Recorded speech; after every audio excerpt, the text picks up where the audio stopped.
একটা প্রশ্ন দিয়ে শুরু করি। যদি তুমি নিশ্চিতভাবে জানতে তোমার জীবনে আর মাত্র ৩০ দিন বাকি, তাহলে আজ তুমি কি করতে? গুনাহ ছেড়ে দিতে? নামাজে মনোযোগী হতে? মানুষের সাথে সম্পর্ক ঠিক করতে? তাহলে একটা বাস্তবতা শোনো। আমরা কেউই জানি না আমাদের হাতে ৩০ দিন আছে না ৩০ মিনিট। আর এখানেই আসে সেই শক্তিশালী শিক্ষা, মৃত্যু স্মরণ। আসসালামু আলাইকুম ওয়া রাহমাতুল্লাহ। আপনাদের স্বাগতম আমাদের চ্যানেলে। আজকের আলোচনার বিষয়, মৃত্যু কথা স্মরণ করলে জীবন কিভাবে বদলায়। এই দুনিয়ায় আমরা সবাই ব্যস্ত, কেরিয়ার, পরিবার, স্বপ্ন, সংগ্রাম। কিন্তু একটা সত্য কখনো বদলায় না, আমরা সবাই একদিন মৃত্যুর স্বাদ গ্রহণ করব। আল্লাহ তাআলা বলেন, প্রত্যেক প্রাণী মৃত্যুর স্বাদ গ্রহণ করবে। সূরা আলে ইমরান, আয়াত ১৮৫। কিন্তু প্রশ্ন হলো, মৃত্যুকে মনে রাখলে কি আমরা ভয় পেয়ে যাই, না বরং আমাদের জীবন সুন্দর হয়ে ওঠে?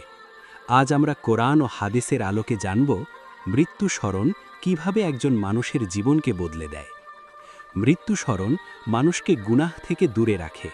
মানুষ যখন মৃত্যুকে ভুলে যায়, তখন সে নিজেকে অমর মনে করে। গুনাহ করতে তার ভয় লাগে না। কিন্তু যখন সে ভাবে, এই গুনাহটাই হয়তো আমার জীবনের শেষ কাজ হতে পারে, তখন তার অন্তর কেঁপে ওঠে।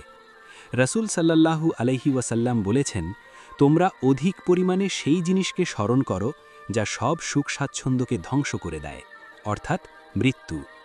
তিরমিজি, হাদিস 2307। ভাবত, যদি কেউ জানে আজই তার শেষ দিন, সে কি হারাম উপার্জন করবে? সে কি কারো হক নষ্ট করবে? সে কি নামাজ ছেড়ে দেবে?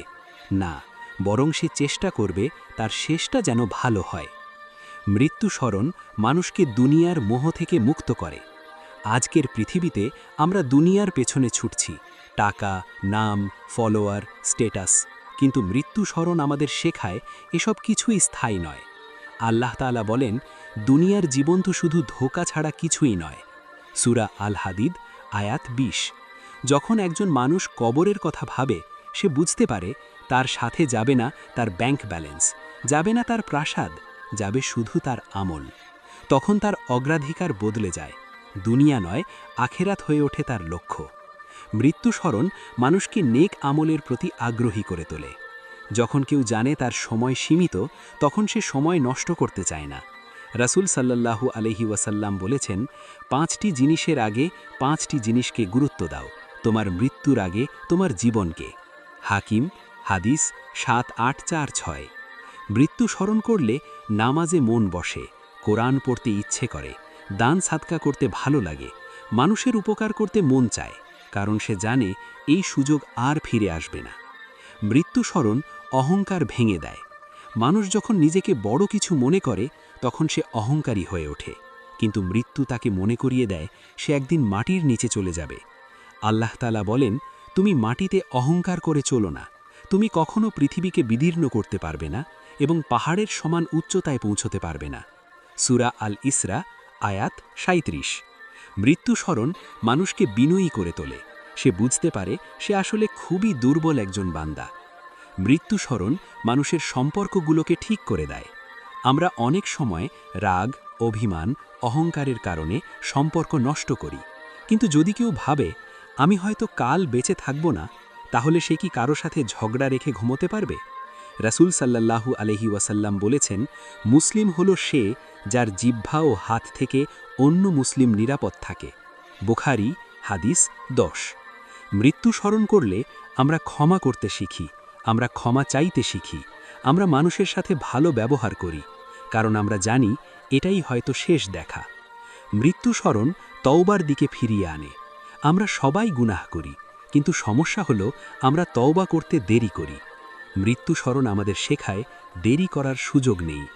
আল্লাহ তাআলা বলেন, হে ঈমানদারগণ, তোমরা আল্লাহর কাছে খাঁটি তওবা করো। সূরা আত-তাহরিম, আয়াত ৮।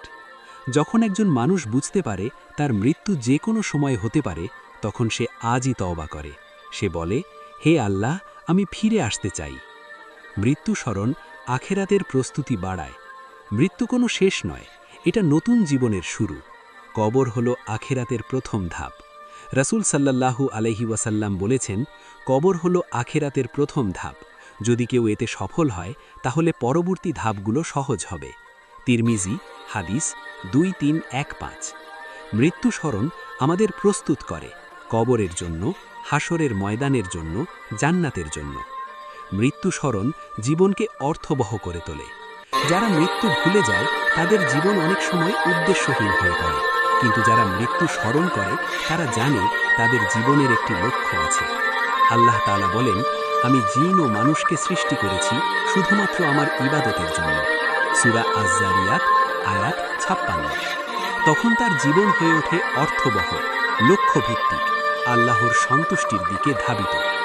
সাহাবীদের জীবনে মৃত্যু স্মরণের প্রভাব। সাহাবায়ে কেরামরা সব সময় মৃত্যুকে স্মরণ করতেন। উমর ইবনুল খাত্তাব রাদিয়াল্লাহু বলতেন, নিজেকে হিসাবের জন্য প্রস্তুত করো, হিসাব নেওয়ার আগে। তাদের জীবনে ছিল সরলতা, আল্লাহ ভীতি, আখিরাতমুখী চিন্তা, কারণ তারা জানতেন এই দুনিয়া সাময়িক। মৃত্যু ভুলে যাওয়ার ভয়াবহ পরিণতি। যারা মৃত্যু ভুলে যায় তারা দুনিয়ায় ডুবে যায়। আল্লাহ বলেন, তারা আল্লাহকে ভুলে গেছে, ফলে আল্লাহ তাদের নিজেদেরকেও ভুলিয়ে দিয়েছেন। সূরা আল হাসর আয়াত 19। এর ফল গুনাহে আসক্তি, অন্তরের কঠোরতা, আখিরাতের প্রতি উদাসীনতা। প্রিয় ভাই ও বোন, মৃত্যু স্মরণ কোনো নেতিবাচক বিষয় নয়। এটা আমাদের ভয় দেখানোর জন্য নয়, বরং আমাদের সঠিক পথে ফিরিয়ে আনার জন্য। মৃত্যু স্মরণ করলে আমরা ভালো মানুষ হই, আমরা আল্লাহর দিকে ফিরে আসি, আমরা আখিরাতের জন্য প্রস্তুত হই। শেষে একটা প্রশ্ন রেখে যেতে চাই, যদি আজ রাতটাই তোমার জীবনের শেষ রাত হয়, তুমি কি প্রস্তুত? হে আল্লাহ, আমাদের মৃত্যু স্মরণ করার তৌফিক দান করুন, আমাদের অন্তরকে নরম করুন, আমাদেরকে নেক আমলের দিকে ধাবিত করুন, এবং আমাদের মৃত্যু যেন ঈমানের উপর হয়। আমিন। যদি এই ভিডিওটি আপনার ভালো লাগে তাহলে লাইক, শেয়ার এবং সাবস্ক্রাইব করতে ভুলবেন না। আসসালামু আলাইকুম ওয়া রাহমাতুল্লাহ।